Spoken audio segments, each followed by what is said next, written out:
Okay, अस्सलाम वालेकुम। अच्छा क्लास, आज लास्ट टाइम जो हमने किया था, लास्ट लेक्चर में हमने क्वांटिटेटिव रिसर्च की जो मैंने आपसे आउटलाइन डिस्कस की थी।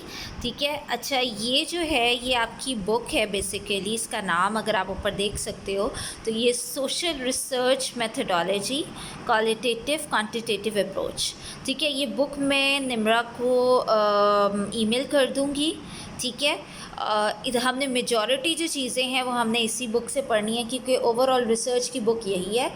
उसके अलावा अगर कोई ऐसे इंपॉर्टेंट नोट्स होंगे, कोई ऐसी चीज़ होगी जो आपको शेयर करनी है, या कोई और इजी डॉक्यूमेंट, तो वो मैं आपसे शेयर कर लूँगी।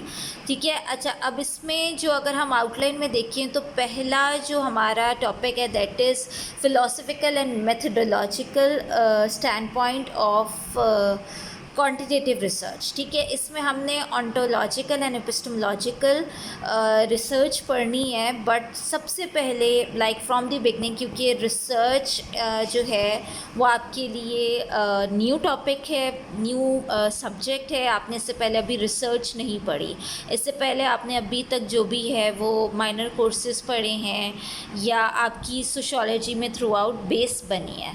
ठीक है, लेकिन अब आपके क्योंकि कंपल्सरी सब्जेक्ट्स, अब आप जो हो मेजर की तरफ जा रहे हो, अब आप स्पेशलाइजेशन के जो कोर्सेज़ हैं, लाइक जो मेजर कोर्सेज़ हैं, आपका बेसिकली मास्टर लेवल कोर्सेज़ जो हैं वो अब स्टार्ट हो रहे हैं। तो रिसर्च, वैसे तो आपने रिसर्च के कुछ एस्पेक्ट्स और इंट्रोडक्शन वगैरह पढ़ा ही है इंट्रो टू सोशियोलॉजी में, या अदर जो चीज़ें हैं लाइक अदर सब्जेक्ट्स में भी आपने पढ़ा होगा। तो यहाँ पे मैं बहुत ज़्यादा डीप नहीं जाऊँगी, लेकिन थोड़ा सा हम जो है इसको क्लियर कर लेते हैं अबाउट कि ताकि आपकी थोड़ी बेस बन जाए, तो हम आगे जब क्वांटिटेटिव रिसर्च पे मूव करें। ओके, वाई डू रिसर्च, ये एक बड़ा इम्पॉर्टेंट क्वेश्चन है कि सोशल साइंसेज में या ओवरऑल अगर आप देखो आजकल, लाइक आप कोई भी फील्ड उठा लो, whether it is mathematics, it's computer science, engineering, कोई भी आप उठा लो, हर किसी में रिसर्च प्रोजेक्ट्स, आपकी रिसर्च आर्टिकल्स, आपके रिव्यू पेपर्स, थीसिस, आप इन चीज़ों के बारे में बड़ा सुनते हो। लाइक इस टॉपिक पे रिसर्च हुई, साइंटिस्ट ने ये रिसर्च की, एयर स्पेस की ये रिसर्च हुई, केमिकल इंजीनियर्स ने ये किया, मेडिकल इंजीनियर्स जो हैं या डॉक्टर्स हैं या जो मेडिसिन के हैं, उन्होंने लाइक कोरोना वायरस के ऊपर, उसकी मेडिसिन के ऊपर, उसकी बेसिस के ऊपर, रीज़न्स क्या हैं, कहाँ से आ रहा है, हर चीज़ यानी हर स्टेप के ऊपर आप सुनते हो कि रिसर्च होती है। ठीक है, तो बिल्कुल वैसे ही हम सोशल साइंसेस में भी हमारे लिए हर एस्पेक्ट जो है, बेसिकली सोशल साइंटिस्ट के लिए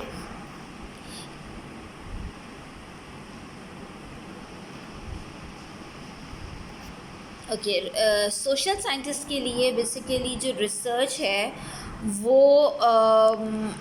इट्स लाइक कि ओवरऑल जो सोसाइटी है, ठीक है, हमारा जो रिसर्च का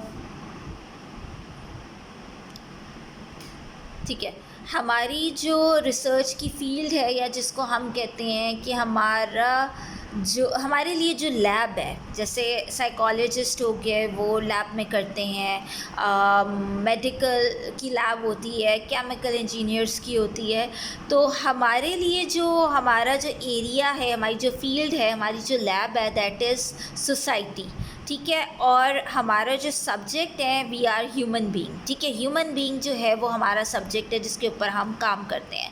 अब सोसाइटी में जो कुछ भी हो रहा है, each and everything, her issue, her problem social scientist का मसला है। ठीक है, उसके अलावा हमारी जो आप देख लो, जो हमारा हम कहते हैं जो ह्यूमन बीइंग है उसका बिहेवियर, उससे रिलेटेड हर चीज़ वो हमारा सब्जेक्ट है। ठीक है, और वो कैसे रिलेट करता है सोसाइटी से, और सोसाइटी कैसे रिलेट करती है एक इंडिविजुअल से, ओवरऑल ग्रुप से, ये सारी चीज़ें जो हैं वो हमारा एरिया ऑफ रिसर्च है। ठीक है, सो हम क्यों रिसर्च करते हैं? लाइक अगर आप ये देखो, ऊपर इसमें मेंशन है, जो ऊपर सबसे टॉप पे जो लाइंस लिखी हुई हैं, that is the sociologist then is someone concerned with understanding society in a disciplined way. The nature of this discipline is scientific. This means that what the sociologist finds and say about social phenomena he studies occur with a certain rather strictly defined frame of reference. ठीक है, अब उसमें वो यही कहता है कि sociologist का बेसिक कंसर्न क्या है? सोसाइटी को स्टडी करना, ठीक है, एक डिसिप्लिन के तौर पे। और इसमें क्या आ जाता है? उसको साइंटिफिक वे में स्टडी करना, फाइंड आउट करना कि कौन से ऐसे सोशल फेनोमेनाज हैं जो बार बार अक्कर होते हैं, जिनकी वजह से सोशल प्रॉब्लम्स को हाईलाइट करना कि कौन सी ऐसी सोशल प्रॉब्लम्स हैं जो हमारी सोसाइटी में, और उनको कैसे सॉल्व कर सकते हैं। फिर ह्यूमन बीइंग या एक इंडिविजुअल जो है वो कैसे सोसाइटी को अफेक्ट कर रहा है, और सोसाइटी कैसे ह्यूमन बीइंग को अफेक्ट कर रही है। ओके, अब आप यहाँ पे आ जाओ। देखो इस पेज पे ये हमारा पेज नंबर 7 है, आई थिंक 559 में से पेज नंबर 7 है, ठीक है। अब इसमें टॉपिक है, ये जो एक हेडिंग अगर आप देखो, alternatives to social science research, ठीक है। ये बेसिकली यहाँ पे ये, अच्छा इससे पहले अगर आप आ जाओ बीच में, अगर आप देखो यहाँ पे लिखा हुआ है what is methodology and methods, ठीक है। The terms may seems to be synonym, like आपने पहले काफ़ी बार मेथडोलॉजी का वर्ड सुना होगा, but methodology is broader and envelops methods.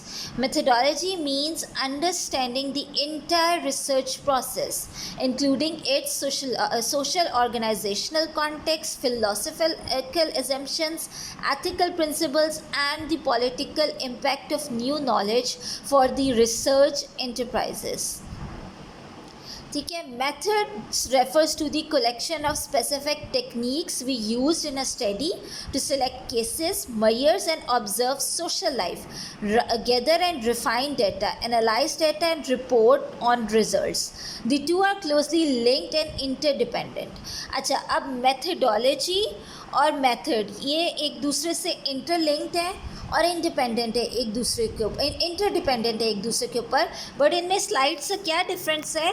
Methodology basically पूरे रिसर्च का जो प्रोसेस होता है उसको हम मेथडोलॉजी कहते हैं, ठीक है, जिसके अंदर आपकी सोशल ऑर्गेनाइजेशनल कॉन्टेक्स्ट आ जाता है, आपकी फ़िलोसफिकल एजम्पशंस आ जाती हैं, आपकी प्रिंसिपल्स आ जाते हैं, पॉलिटिकल इम्पैक्ट या कोई भी जो न्यू नॉलेज आप रिसर्च से निकाल रहे हो वो सारी चीज़ें आ जाती हैं। यानी जो होल प्रोसेस आप जो यूज़ करते हो किसी रिसर्च को कंडक्ट करने में, किसी प्रॉब्लम को सॉल्व करने में या फाइंड आउट करने में, उस पूरे होल रिसर्च प्रोसेस को हम मेथडोलॉजी कहते हैं। और मेथड्स जो है वो सिर्फ कोई एक मेथड है, यानी कि मेथड होता है आपकी कलेक्शन ऑफ टेक्निक्स। मेथडोलॉजी आपकी पूरी रिसर्च प्रोसेस को कहते हैं कि उसमें जो सारा कुछ आ जाता है। मेथड्स आपकी रिसर्च टेक्निक्स को कहते हैं, यानी कि जो कलेक्शन ऑफ आपकी स्पेसिफिक टेक्निक्स आप किसी स्पेसिफिक टॉपिक के लिए या किसी स्पेसिफिक केस के लिए आप यूज़ करते हो। जैसे फॉर एग्जांपल आपकी प्रॉब्लम है, आप अनएम्प्लॉयमेंट पे काम करना चाह रहे हो, तो अनएम्प्लॉयमेंट में क्या आ जाता है कि आप जो अनएम्प्लॉयमेंट के लिए जो स्पेसिफिक टेक्निक यूज़ करोगे उस प्रॉब्लम को सॉल्व करने के लिए, ठीक है, फिर आप उसको मेजर कैसे करोगे, किस तरह से सोशल लाइफ में उसको ऑब्ज़र्व करोगे, डेटा गैदर करोगे, उसको रिफ़ाइन करोगे, फिर एनालाइज करोगे, फिर रिपोर्ट बनाओगे। ये जो चीज़ है ये आपका स्पेसिफिक मेथड है कि आपने यूज़ किया है फॉर दैट पर्टिकुलर रिसर्च, ठीक है। लेकिन जो पूरा प्रोसेस है वो आपकी मेथडोलॉजी है। अच्छा, नेक्स्ट अब आ जाओ आप alternatives to social science research.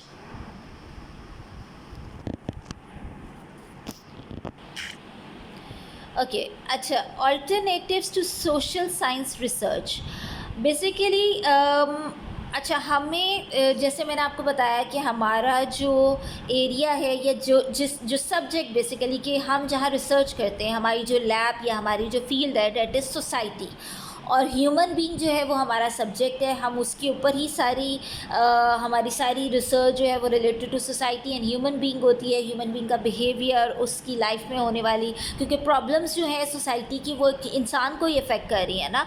तो डेटा जो है वो हम ह्यूमन बीइंग से लेते हैं या सोसाइटी में जो हमारे जो कुछ भी हो रहा होता है रिलेटेड, तो ओवरऑल हम सोसाइटी से गैदर करते हैं। ठीक है, अब इसमें आप ये देखो, सोशल साइंस रिसर्च में अब वो ये बता रहे हैं कि हम नॉलेज कहाँ से लेते हैं।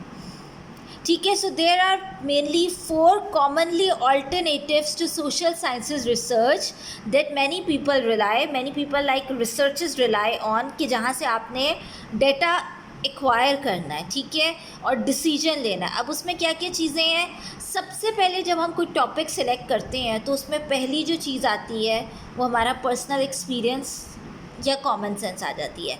कॉमन सेंस वही वाली कॉमन सेंस जो आपने इंट्रो टू सोशियोलॉजी में डेफिनेशन भी पढ़ी थी कि common sense and social sciences का जो डिफरेंस आपने पढ़ा था।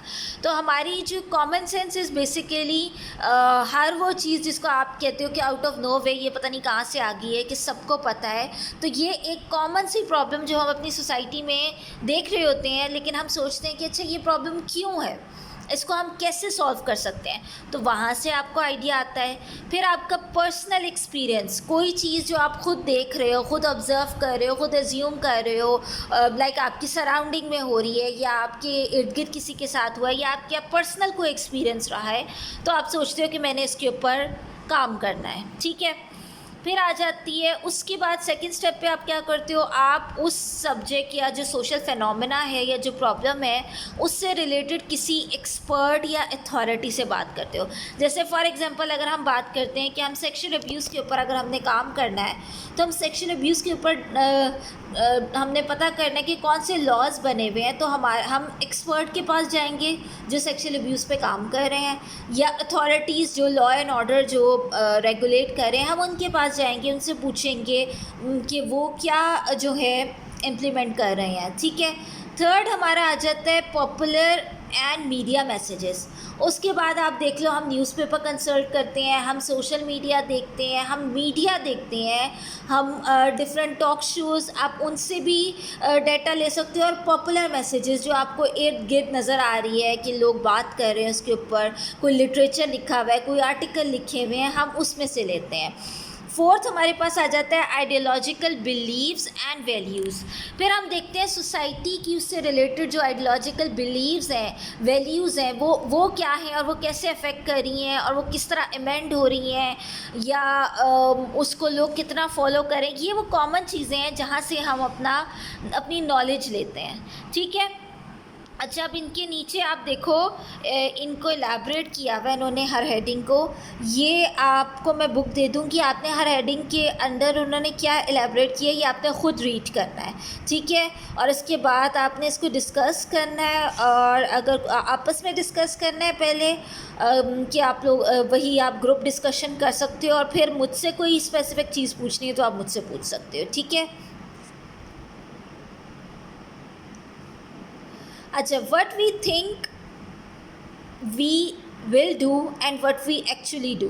Social science is not a paradox. Most people strongly condemned overt racism, yet acts of blatant racism still occurs. To examine this, Khwakami and Suacities 2019 conducted an experiment। ये basically इनके नाम हैं जिन्होंने ये एक्सपेरिमेंट किया था, ऊपर उन्होंने टॉपिक लिखा हुआ है। ठीक है, they thought perhaps people inaccurately estimate what they would feel and do if they were to witness racism. ठीक है, अब इन्होंने क्या किया, इन्होंने ये फाइंड आउट किया, they thought perhaps people inaccurately estimate what they would feel and do if they were to witness racism, के लोग क्या फील करते हैं और कैसे दूसरे लोगों की परसेप्शन को इनएक्यूरेटली डिफ़ाइन कर देते हैं, या अपनी परसेप्शन की बेस के ऊपर किसी भी चीज़ को डिफ़ाइन कर देते हैं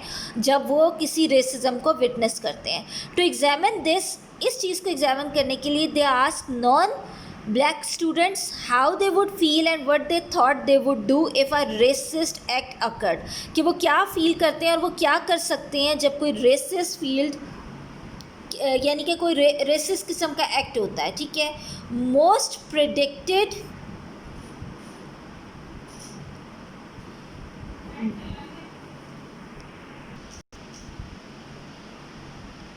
अच्छा most predicted that they would be very upset. However, when the researcher staged a racist act in front of them, most of the students showed little distress. ठीक है। अच्छा, अब ये काइंड ऑफ रिसर्च है जिसमें रिसर्चर्स ने क्या किया, उन्होंने ये देखने की कोशिश की कि जब हम कभी लोगों से पूछते हैं कि अच्छा रेसिज्म का एक्ट हुआ है तो आप कैसा फ़ील करते हैं, तो लोग कहते हैं हमें बड़ा स्ट्रेस फील होता है ये चीज़, और जब उनके सामने हो अचानक से तो वो कैसे बिहेव करते हैं। इसमें इन्होंने क्या मेथड यूज़ किया, इन्होंने एक्सपेरिमेंटल मेथड यूज़ किया। इन्होंने ये देखा कि उन्होंने पहले लोगों से फर्स्ट स्टेज पे ओपिनियन ली कि अच्छा अगर आपके सामने किसी के साथ रेसिज्म का कोई एक्ट हो रहा है कि उनको डिस्क्रिमिनेट किया जा रहा है तो आप क्या फ़ील करते हैं, तो मेजॉरिटी लोगों ने कहा कि हमें बड़ा बुरा फील होता है, हम डिस्ट्रेस फील करते हैं, ठीक है। तो फिर सेकंड स्टेप पे रिसर्चर ने उन लोगों को बताए बगैर उनके बीच में ही किसी के साथ कोई रेसिस्ट एक्ट किया यानी डिस्क्रिमिनेट किया, तो फिर उसने क्या देखा कि लोग कहते तो हैं कि वो डिस्ट्रेस फील करते हैं बट मेजॉरिटी लोगों ने डिस्ट्रेस फील नहीं किया। तो इट मीन्स कि लोग जो एक्सप्लेन करते हैं और लोगों का जो सडन रिस्पॉन्स है उसमें डिफरेंस है, ठीक है। ये उसने एक सिनेरियो यहाँ पे एक्सप्लेन किया हुआ है कि किस तरीके से हम प्रॉब्लम को डिस्कस करते हैं, ठीक है। लाइक प्रॉब्लम, रिसर्च प्रॉब्लम, हम किस तरीके से कोई प्रॉब्लम को लेके आगे चलते हैं और उसको सॉल्व कैसे करते हैं, like what kind of researches happens in social sciences, ठीक है। अच्छा, अब नेक्स्ट आप आ जाओ।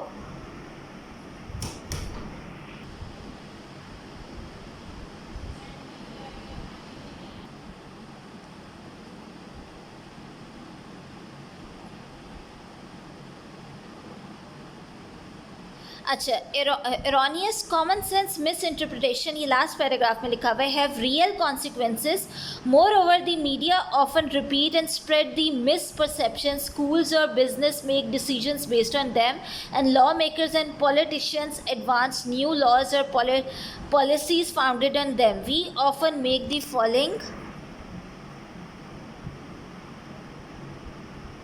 five errors in our everyday life decisions, but the research process tries to reduce such errors. अच्छा, अब इसमें वो कहते हैं कि जो कॉमन सेंस है वही common sense and social sciences का ही डिफरेंस वो यहाँ पे बता रहे हैं कि रिसर्च की इम्पोर्टेंस क्या है, हम क्यों रिसर्च करते हैं। जो कॉमन सेंस है वो बहुत सारी मिसकंसेप्शंस और मिस इंटरप्रिटेशंस क्रिएट करती है, मीडिया में देख लो, सोशल मीडिया में देख लो रोज़। अच्छा, तो अब इसमें क्या होता है कि जो मिसकंसेप्शंस या मिस इंटरप्रिटेशंस हमारी कॉमन सेंस की वजह से जो हम स्प्रेड आउट कर रहे होते हैं सोसाइटी में, मीडिया भी उसी को फैलाई जाती है, सोशल मीडिया भी उसी को फैलाई जाती है, फिर हम अपने इर्द गिर्द भी इन्हीं चीज़ों के ऊपर हम अपनी डिसीजंस बना लेते हैं। लाइक बिजनेसमैन्स अपने डिसीजंस बना लेते हैं, पॉलिटिशियंस भी बहुत सारी चीज़ें जो है वो सुना के ही बोल रहे होते हैं, हम अपने इर्द गिर्द बहुत सारे लाइफ डिसीजंस इसी तरह मिसकंसेप्शंस में बना लेते हैं। जैसे अभी अगर आप देखो कि जो अभी ये जो रेप केस की वजह से कितनी एक हाइप क्रिएट हुई, तो उस हाइप में आप देखो मेजॉरिटी की मिसकंसेप्शंस होगी। इवन आप ये देखो कि लोगों ने आयतों को, कुरान पाक के तर्जुमे को, किसी ने हदीसों को, किसी ने किसी बयान को, किसी ने किसी चीज़ को, और कितनी अजीब तरीके से हर चीज़ को मिक्स कर के हर किसी ने अपना एक बयान बनाया हुआ है जो कि मिसकंसेप्शन क्रिएट कर रहा है। तो अब वो ये कहते हैं कि इस मिसकंसेप्शन की बेसिस पे अगर हम यहाँ पे देखें, उन्होंने 5 हमें एरर्स बताए हैं कि हम क्या कर देते हैं, हम चीज़ों को ओवर जनरलाइज कर देते हैं, हम सिलेक्टिव ऑब्जर्वेशंस रखना शुरू कर देते हैं, हम प्री मेच्योर क्लोजर्स कर देते हैं, हम हॉलो इफेक्ट्स करते हैं और फॉल्स कंसेंसस। अब ये 5 चीज़ों को नीचे उसने एक्सप्लेन किया हुआ है। Over generalization, Okay, overgeneralization occurs when we have some believable evidence and then assume that it applies to many other situations as well. Note, the word overgeneralization can be appropriate, but it is limited. We can generalize a small amount of evidence to a broader situation, but only we do so with great care. Unfortunately, many of us tend to generalize far beyond what is acceptable with limited evidence. We often generalize from what we know to unknown areas. For example, over the years, I have personally known 5 people who are blind. All of them were very outgoing and friendly. Can I conclude that all people who are blind are friendly? Do the 5 people with whom I had personal experience fully present all people on the planet who are blind? अच्छा, अब आप ये देखो, इसमें वो कहते हैं over generalisation क्या प्रॉब्लम है. यूजुअली हम कॉमन पब्लिक क्या करते हैं, हम अपने जो बिलीवेबल एविडेंस होते हैं ना, यानी कि किसी एक आपने एक सिचुएशन जो है वो देखी, आप इस चीज़ पे बिलीव करते हो, तो आप उन बिलीवेबल एविडेंस को सब के ऊपर जर्नलाइज कर देते हो. ठीक है, यानी किसी एक सिचुएशन में वो काम कर गई तो आप कहते हो हर सिचुएशन में यही काम हो. जैसे हम कहते हैं ना, दैट सपोज वो अगर अब अभी आप इस पे देखो, जब ये कोरोना वायरस आया था तो कितने ज़्यादा लोगों ने अपने टोटके निकाल लिए थे. ठीक है, लाइक किसी ने कहा कि अच्छा मैंने ये वाली दवाई खाई तो इससे, जैसे वो सना मक्खी के बारे में कहा था कि किसी ने एक ने खाया उसका ठीक हो गया, तो लोगों ने कहा हाँ जी सना मक्खी खा लो, इससे जो है वो सब ठीक हो जाते. तो लोगों ने बिल्कुल भर के जो है वो ख़रीदना शुरू कर दी, जिसके बारे में बाद में आया कि इसके कॉन्सिक्वेंसेस और जो है वो गलत हो रहे हैं. ठीक है, फिर किसी को भी सर में दर्द होता है, लाइक अगर कह लो कॉन्टीन्यूस सर में दर्द रहता है, या किसी को मिग्रेन प्रॉब्लम होती है, तो मिग्रेन के भी डिफरेंट लेवल है, हर किसी का सेम काइंड ऑफ नहीं होता. लेकिन हम क्या करते हैं, हम ओवर जनरलाइज कर देते हैं, हर किसी को एक ही तरह की मेडिसिन बताना शुरू कर देते हैं. किसी एक सिचुएशन में आपने कुछ किया, वो सॉल्व हो गई, तो आप हर किसी को हर तरह की सिचुएशन में भी आप यही कहने लगते हो कि यही कर लो. तो ये क्या है कि हम किसी एक सिचुएशन, एक एविडेंस को हम कुछ चीज़ों के ऊपर तो जनरलाइज कर सकते हैं, बट पूरे ब्रॉडर हर चीज़ के ऊपर नहीं कर सकते, जबकि हम हर चीज़ के ऊपर कर देते हैं. ठीक है, लाइक अगर अब इसमें उसने एग्जांपल दी है कि मैंने अब तक 5 ऐसे ब्लाइंड लोग देखे जो बहुत फ्रेंडली और बहुत आउटगोइंग है. ठीक है, तो अब क्या इस वजह से आप ये कह दो कि पूरी दुनिया के जितने ब्लाइंड लोग हैं वो सब आउटगोइंग और फ्रेंडली हैं? नहीं कह सकते ना, ये ओवर जनरलाइजेशन है.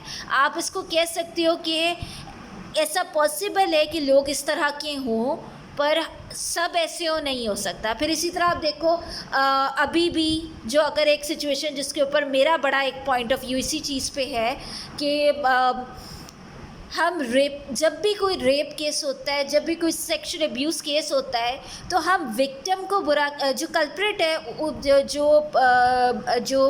जिसने जो भी क्रिमिनल है, हम उसको बुरा कहने के बजाय, उस क्राइम को बुरा कहने के बजाय, उस क्राइम को सॉल्व करने के बजाय हम बैशिंग स्टार्ट कर देते हैं पूरे के पूरे जेंडर के ऊपर, या पूरी की पूरी सोसाइटी के ऊपर, पूरे के पूरे मुल्कों के ऊपर, पूरे के पूरे मज़हब के ऊपर आप कहने लग जाते हो. तो ये क्या है, ये ओवर जनरलाइजेशन है. देखो, अगर एक बंदे ने आपको धोखा दिया, इसका मतलब ये नहीं कि सारे के सारे मर्द एक जैसे हो गए. अगर एक बंदे ने रेप किया है तो इसका मतलब ये नहीं कि सारे के सारे मर्दों को आप कहो कि रेपिस्ट हैं, या मर्द तो होते ही ऐसे हैं. ये क्या है, ओवर जनरलाइजेशन है. सेम लाइक दैट, अगर आप हम ये कहें कि एक लड़की ने किसी को धोखा दिया, या एक लड़की अपनी शादी को तोड़ के किसी और के साथ भाग गई, या कुछ ऐसा केस हुआ, तो इसका मतलब ये नहीं है कि हर लड़की ऐसी होगी. या अगर एक पढ़ी लिखी लड़की ने ये फैसला कर लिया कि वो शादी नहीं करेगी, तो इसका मतलब हर पढ़ी लिखी लड़की शादी नहीं करती. ये क्या है, ये ओवर जनरलाइजेशन है. ठीक है, अच्छा, अब इसमें इसी तरह आगे पॉइंट्स आ जाते हैं. Premature closure, selective observation, ये नीचे इन्होंने डेफिनेशंस भी इसकी दी हुई हैं. ठीक है, अब अगर आप इसमें देखते हो, statement that goes far beyond what can be justified based on the data or empirical observation that one has. ठीक है, ऐसी स्टेटमेंट जिसकी कोई जस्टिफाइड नहीं है, जस्टिफाइड यानी किसी वेरीफाइड डेटा या एम्पिरिकल एविडेंस के ऊपर बेस नहीं करती, बस सुनी सुनाई बात है, किसी एक के साथ हुआ तो आपने उसको ओवर जनरलाइज कर दिया. ठीक है, दूसरी सिलेक्टिव प्रोसेस जो है ये यहाँ पे कहता है process of examination in a way that reinforce pre-existing thinking rather than in a neutral and balanced manner. अब अगेन सिलेक्टिव ऑब्जर्वेशन में भी क्या आ जाता है कि ये एक ऐसा प्रोसेस है जिसमें हमारी जो पहले के बिलीव्स होते हैं, प्री थिंकिंग जो होती है, उसकी बेस पे हम फैसला सुना देते हैं, हम उसको वेरीफाई करने की कोशिश नहीं करते या हम न्यूट्रल नहीं होते. यहाँ पे आप देख लो, ये अगेन आ जाता है, जैसे आप देखो एक मुस्लिम ने अगर किसी नॉन मुस्लिम के ऊपर कोई तशद्दुद किया तो आप कहते हो सारे ही मुसलमान ऐसे हैं. एक माइनॉरिटी के साथ किसी, जैसे अभी वो कराची में हुआ था केस के किसी ने किराए के घर के ऊपर लिख दिया था कि माइनॉरिटीज़ के अलावा सबको मैं रहने दूंगा. तो ये क्या है, ये उसका पर्सनल बिलीव है, ये उसकी पर्सनल डिस्क्रिमिनेशन है, उसका बिलीफ सिस्टम ख़राब है. इस बेस पे आप ये नहीं कह सकते कि सारे के सारे मुसलमान पाकिस्तान में माइनॉरिटीज़ के साथ गलत कर रहे हैं. ये सिलेक्टिव ऑब्जर्वेशन है. Premature closure, act of making a judgment or reaching a decision and ending an investigation before gathering the amount or depth of evidence required by scientific method. Premature closure क्या होता है कि आपने proper investigation करने की कोशिश नहीं की, पूरी तरह का डाटा गैदर नहीं किया, कंप्लीट एविडेंस के बाद साइंटिफिक वे से जाकर आपने रिज़ल्ट फाइंड आउट नहीं किया, आपने बस 4-5 लोगों से बात की. जैसे ये जो हमारे पॉलिटिकल बेसिकली हमारे बिलीफ सिस्टम में यही होता है कि जैसे देखो, आपने पूछना है किसी से कि अच्छा पाकिस्तान में कोरोना वायरस कैसे कम हुआ, गवर्नमेंट का इसमें क्या काम है. अब अगर तो आप गवर्नमेंट के सपोर्ट में हो, आपको 5 लोगों ने कहा गवर्नमेंट ने बड़ी मेहनत की, ये की वो की, आपने उन 5 की सुनी और आपने कहा कि बस मुझे मेरे मतलब का फ़ैसला मिल गया है, आपने आगे दूसरों की सुनने की कोशिश ही नहीं की. सेम लाइक आप अगर गवर्नमेंट के अगेंस्ट हो तो आपने बस उन नेगेटिव वालों की सुन ली. जैसे ये टीवी पे करते हैं, मीडिया में आपने देखा है जो लाइव शोज़ चल रहे होते हैं, उन लाइव शोज़ में वो भी प्रॉपर लाइव नहीं होते, उसको भी एक कटिंग करते हैं. जिस चैनल ने गवर्नमेंट के अगेंस्ट बोलना है वो सिर्फ उन लोगों के पास जाएगा जो गवर्नमेंट के अगेंस्ट बोल रहा है, और जो गवर्नमेंट के सपोर्ट में बोलेगा उनसे माइक छीन छीन के गायब हो जाएंगे या उसको कट कर देंगे. सेम लाइक अगर किसी ने गवर्नमेंट के फेवर में दिखाना है तो वो उस चैनल पे ही जाएंगे, उन लोगों के पास ही जाएंगे जो गवर्नमेंट के फेवर में बोल रहे हैं और बाकियों को साइड कर देंगे. ठीक है. हॉलो इफेक्ट होता है, halo effect basically occurs that allows the prior repetition of persons, places or things to color one's evaluation rather than evaluating all in neutral equal manner. ठीक है. अच्छा, अब ये क्या होता है, ये होता है बेसिकली कि आपने किसी की रेपुटेशन आपने पहले जो सुनी हुई है उसके बारे में, वो किस प्लेस से बिलोंग करता है, वो किस कलर का है, एवेल्यूएशन कर ली आपने, न्यूट्रल होके नहीं सोचा. अब ये बिल्कुल ऐसे ही है कि जैसे आप देखो, हम कहते हैं ना एक लड़की है, उसकी डिवोर्स हो गई है. ठीक है. अब डिवोर्स के कोई भी रीज़न्स हो सकते हैं कि कुछ भी हो सकता है उसमें उसकी गलती ही ना हो सकता है कोई और ऐसे रीज़न्स रहे हो सकता है उसकी रुखसती ही ना हुई हो. लेकिन जब हम आपका क्या, अगर आपने किसी से पूछना है यार कि शादीशुदा लाइफ कैसी होती है या शादी को हम कैसे निभाते हैं, निभाने के लिए क्या करना चाहिए, एक अच्छा कपल कैसे चलता है, तो ये इस तरह के क्वेश्चन अगर आपने पूछना है तो आपने पहले जनरलाइज कर देना है, नहीं ये सवाल मैंने पूछना ही उनसे है जो अपनी शादी में खुश है, ये सवाल मैंने उस लड़की से नहीं पूछना या उस लड़के से नहीं पूछना जिसकी डिवोर्स हो गई है. क्यों? क्योंकि उसे तो शादी निभानी ही नहीं आई, वो कैसे बता सकता है कि अच्छी शादी कैसे चलती है. ठीक है. तो ये हॉलो इफेक्ट होता है. अच्छा, लास्ट आती है false consensus. False consensus is a tendency to project one's way of thinking onto others people. In other words, the person assumes that everyone else thinks like he or she does. False consensus क्या होती है? ये usually हम क्या करते हैं, आपका जो ये होता है कि अगले की ओपिनियन, अगले की राय को सुनना ही नहीं है आपने,